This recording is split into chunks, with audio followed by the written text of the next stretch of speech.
everybody, and welcome back to the channel. It's your girl Lori. I don't know if you can tell, but it's raining. You can probably see a little bit of rain here, right? And it was perfect for the topic that I wanted to cover today because I just left the gym and it's a little chilly, it's a little rainy. There's a million reasons why I didn't feel like doing it. So, and I did a short form video post on this, and I was like, you know what? I want to go deeper into it with you guys here. And I may even go even deeper on a podcast for you, but your why. Okay, so let's kind of uncover that. Like, you have to know why you're doing things. You know, sometimes people are like, well, why are you doing that? And you're like, I don't know, I guess I'm supposed to do it. Well, yeah, some things you're going to have to do, like pay your taxes, do bills, things like that. Yeah, you're going to have to do those things. Fine. But your why has to be stronger because excuses will be plentiful. I mean, believe me, I was laying there. I was like, it's a little chilly. It's raining. I could just stay home and do my Peloton, which I could have.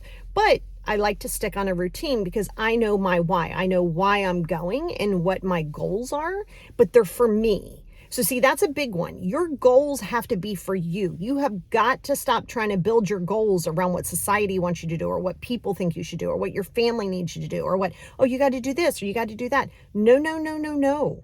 No, no, no, no, no. Just because they want you to live your life a certain way or they want you to be different or they want you to conform or whatever the case may be. If your why isn't strong enough for you, like if you're just like, well, I think I need to get a better job so I can make more money. Okay, that's good, right? That's good. We need that money, but that can't be your only driving force, right? Because now we go into desperation. And remember the rule of the universe. We don't function out of desperation. And I have a podcast coming up on the Patreon on financial fear. It might even be this week coming up. So it's going to be on financial fears and stresses. That's going to be on the Patreon. And I think it's important that you understand that your excuses are so easy, right? It's so easy to think of 9 reasons, 10 reasons, 100 reasons why you don't want to do something. And yeah, there's going to be times you're going to have to push yourself through. And other times, if your body is drained, your body is exhausted, you do have to listen to your body. Just don't listen to your body and then make it an excuse. See, that's always going to be the thing. We know that there's a reason why things are harder, right? Your past childhood trauma, your anxiety, your depression, your fears, your worry. That's a reason.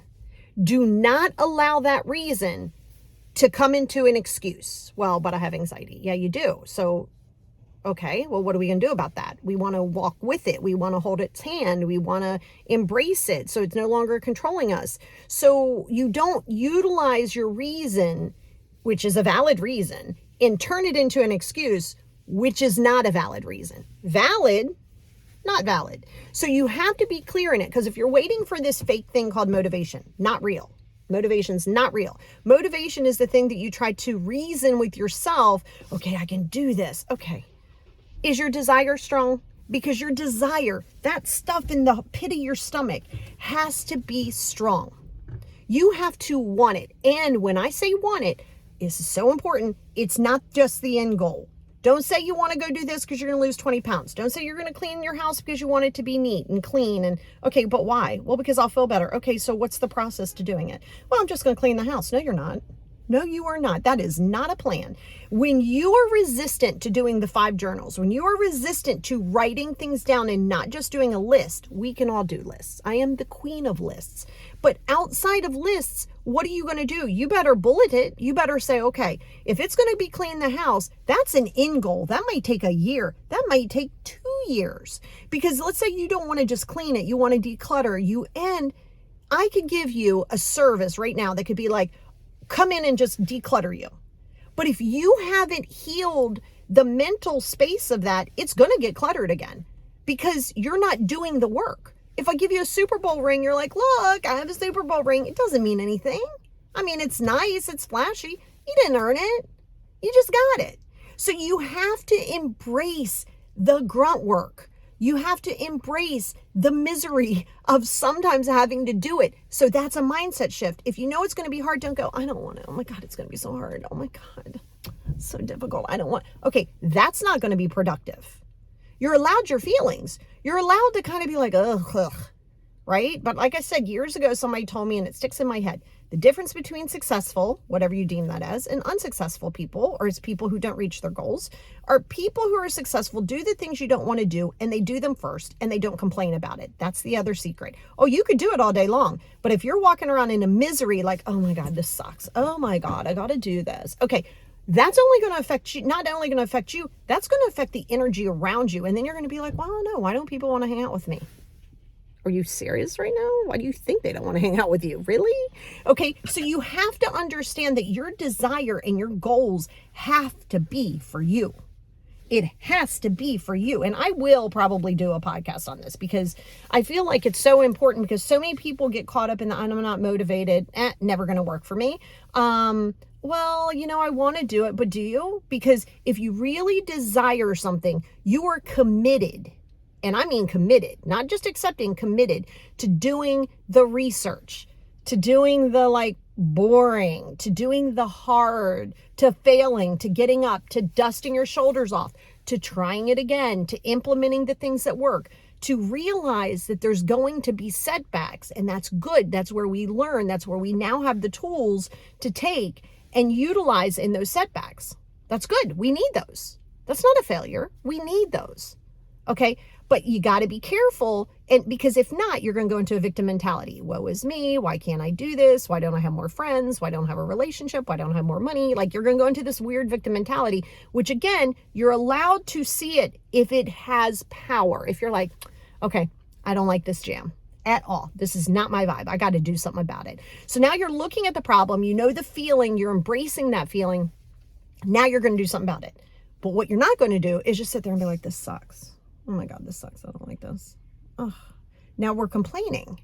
Okay, so you're going to want to be very careful of that, because unless you really know your why, this is a very good exercise for you to do. Get deep in knowing what your why is. Okay, because listen, yes, there's going to be things you're going to have to do that you don't want to do. So wrap your your mindset around that. Understand, hey, you know what? I could either do this and complain and be miserable and never want to do it again, or I could do it, accept that this is part of my journey, liking it or not, because that's just your inner brat. That's just your ego. You're not entitled to just get something given to you, especially, so what if you had a bad childhood? A lot of us have had that. But so what? Nobody's going to give you something extra because of that, right? No one. And you don't want that. You want to take that pain and transition that into power. It's what I do with myself and my clients. You have to take that pain and transition it into your power, right? So when you're very clear on your why, it has to be a deep rooted, because so many times I'll say, well, who are you? And you're like, I don't know. Or I'm a teacher. No, that's what you do. I'm a mom. Nope, that's what you do. I'm married. No, you're just in a relationship. Okay, that's still not who you are. See? Because you're so busy trying to live for everybody else and trying to conform to your social norms. Hard pass here. Yeah, you have got to realize that your reason to do something has to be greater than the excuses that will, not might, that will come up. I face them every single day, and I'm balanced. I face them every day, every single day. I get up and I go, okay. I entertain it for a minute. It's a good thing to journal about and be like, okay, you done with your little pity party there? You done with your complaining? Okay, do it anyway. And I will tell myself, and I get really nasty with myself. It works for me. That drives me. It doesn't have to for you. I don't beat myself up and I don't degrade myself, but I'm like, okay, do you want it? How bad do you want it? Get up and do it. I don't care that you don't want to do it. You get up and you do it anyway. Yeah. And so it's something I deal with every day. And that's why I journal about it. That's why I talk about it. It's easy to not want to do something because it's easier. Because then if you don't do it, you don't have to worry about it. You're just like, eh. But then what happens is you sabotage yourself. Now you get upset with yourself. Now you're into self-loathing. See, that excuse is only good for the interim. But you're going to start self-loathing. Why can't I complete this? Why can't I finish this task? Why can't I do that? And yes, that's important. And yes, that is going to be this week's topic. Knowing your why, how to find your why, and identifying it to where you're really going to do the work. That is actually going to be, look, we just did that together. Look at that. You just helped me bring it together for this week's podcast, knowing your why, right? And over on the Patreon, we are definitely going to be talking about financial fears because that's a big one, especially around the holidays, but at any given time, especially if you have financial anxieties. So it's going to be, now y'all know. Surprise. But yeah, so knowing your why is good and knowing that you're going to have to commit to the process, not just that end goal. that end goal becomes a fantasy and it becomes a lot of work and a lot of overwhelm. So we're going to break that down into micro goals. That is how you can actually reach your goals when you know your why.